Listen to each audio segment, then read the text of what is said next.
Metodologia da Pesquisa em Ciências da Educação 2. O objetivo é aprofundar os conhecimentos adquiridos no primeiro ano do curso, com vistas à elaboração do projeto de pesquisa e à sua execução. Nesta unidade, serão abordados os enfoques filosóficos na pesquisa. Os enfoques caracterizam-se como as diferentes formas de ver o mundo, de analisar a realidade. São definidos a partir da visão de mundo do pesquisador. As formas de entender do mundo são construídas a partir da trajetória de cada um, dos conhecimentos adquiridos ao longo do curso e das opções pessoais. Serão abordados 3 enfoques: o positivismo, a fenomenologia e a dialética. O enfoque que o pesquisador adota é explicitado na forma como o pesquisador expressa suas ideias, como analisa a realidade e como constrói o conhecimento. Um pequeno exemplo pode colaborar para se perceber as diferenças entre os enfoques.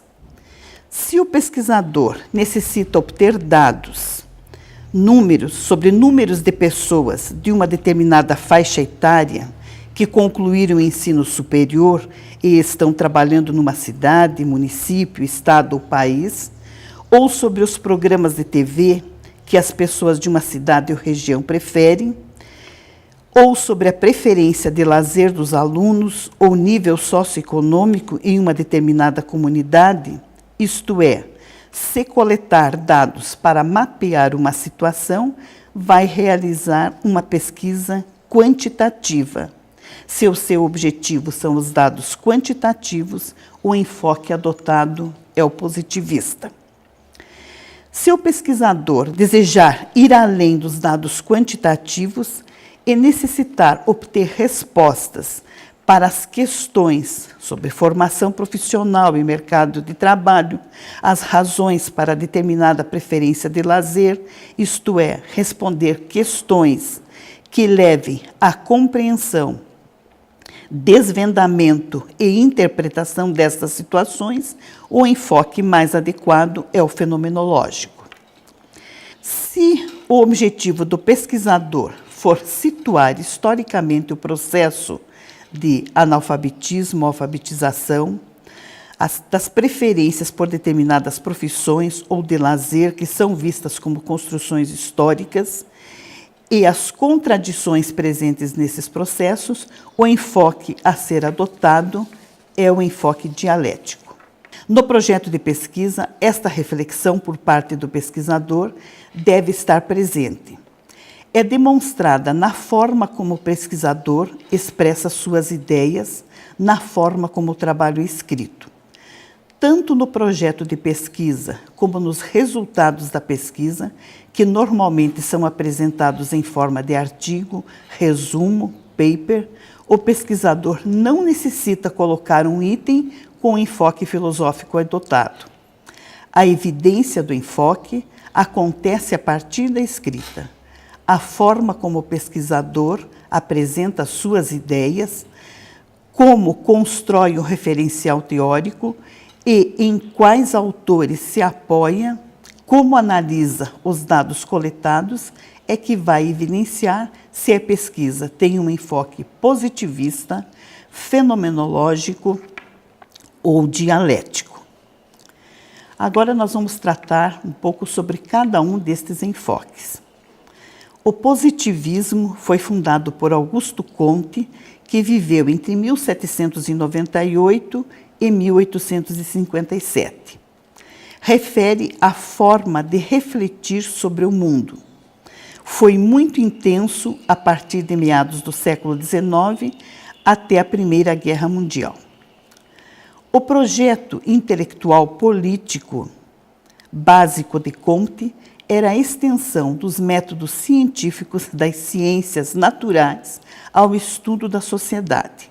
O que ele pretendia era a criação de uma filosofia científica.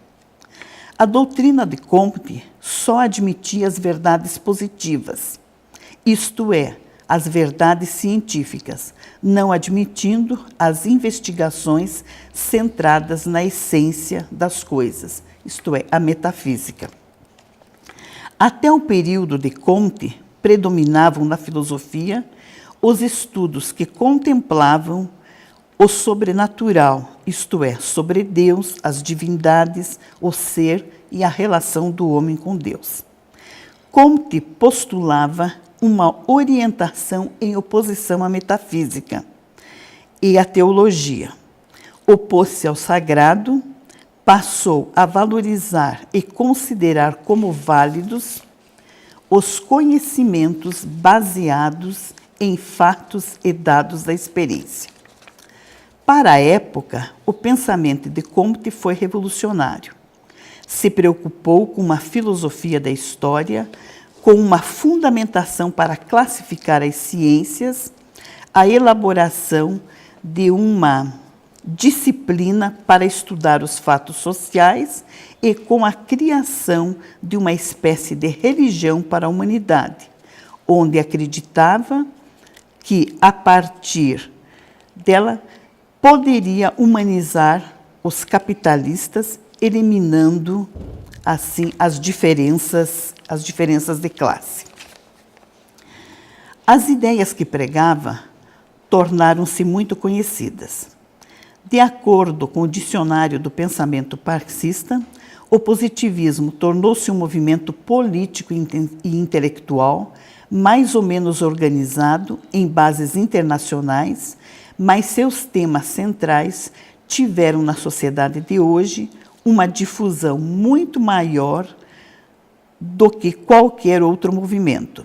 Como exemplo, pode-se citar o Brasil, no início da República, foi fortemente influenciado pelas ideias positivistas. Ordem e progresso, as palavras escritas na bandeira, têm sua origem no positivismo. Quanto à prática da pesquisa em educação, uma das características é considerar a realidade como formada por partes isoladas. O foco é o fato e não o contexto em que o fato ocorre. Pode-se dizer que não existe preocupação com o todo, e sim com as partes. Para os positivistas, não interessava a busca pelas causas do objeto investigado. O objetivo não era o metafísico, mas os fatos em si. O centro da investigação está na objetividade.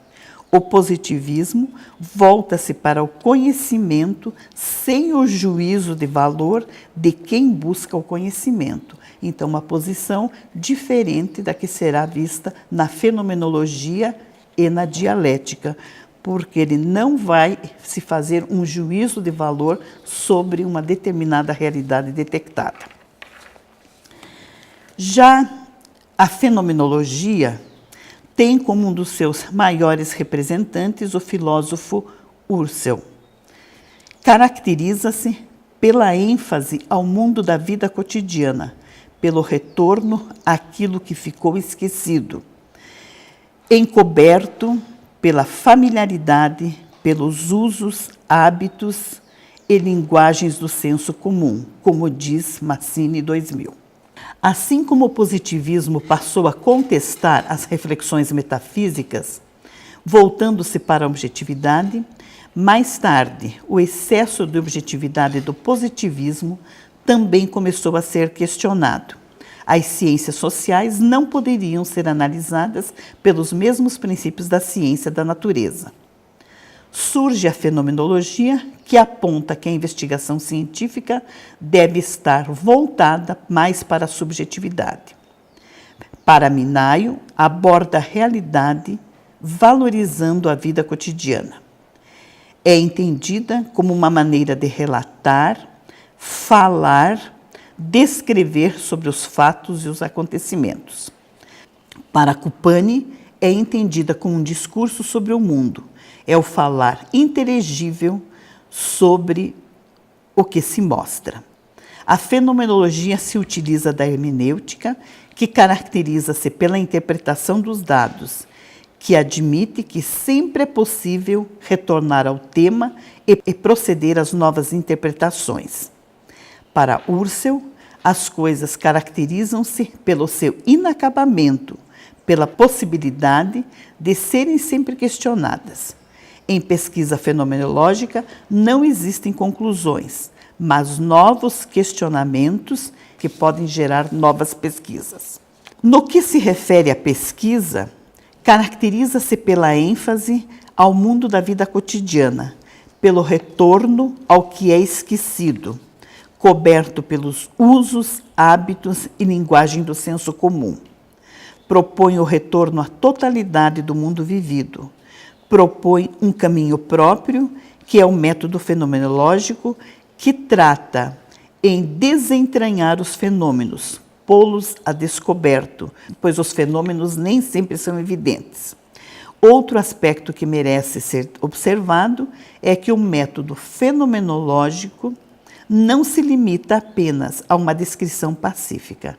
É tarefa de interpretação, tarefa da hermenêutica, que consiste em pôr a descoberto os sentidos menos aparentes, os que o fenômeno tem de fundamental. A hermenêutica é o sentido da interpretação das palavras. Já a dialética é entendida como a forma de pensamento que considera a dinâmica dos fenômenos ou da história. Assim como a fenomenologia surgiu em oposição ao positivismo, a dialética surgiu em oposição ao positivismo e à fenomenologia. Primeira foi entendida como a arte do diálogo. Segundo Durkheim e Husserl, é com Hegel, no século XIX, que a dialética adquire novo sentido filosófico. É entendida como a lei do pensamento e do real, que, progredindo por negações sucessivas, tese, antítese, resolve as contradições, chegando a sínteses parciais, convidando a ser ultrapassadas. Segundo esse autor, Marx e Engels aceitaram a dialética hegeliana como método, mas inverterão seu sentido para aplicá-la ao estudo dos fenômenos históricos e sociais, fundamentalmente aos fatores econômicos. Não é mais o espírito ou ideia que determina o real, mas ao contrário, e os marxistas ulteriores, elaborando esse materialismo dialético em sistema rigoroso. A concepção materialista, então, funda-se no imperativo do modo humano de produção social da existência, como diz Frigoto. Para este autor, a dialética situa-se, então, no plano da realidade, no plano histórico, sob forma de trama das relações contraditórias, conflitantes, de leis de construção, desenvolvendo e transformando os fatos. Quanto à pesquisa, da pesquisa dialética em educação, os fenômenos pesquisados são entendidos como decorrentes das formas como os homens se constroem historicamente.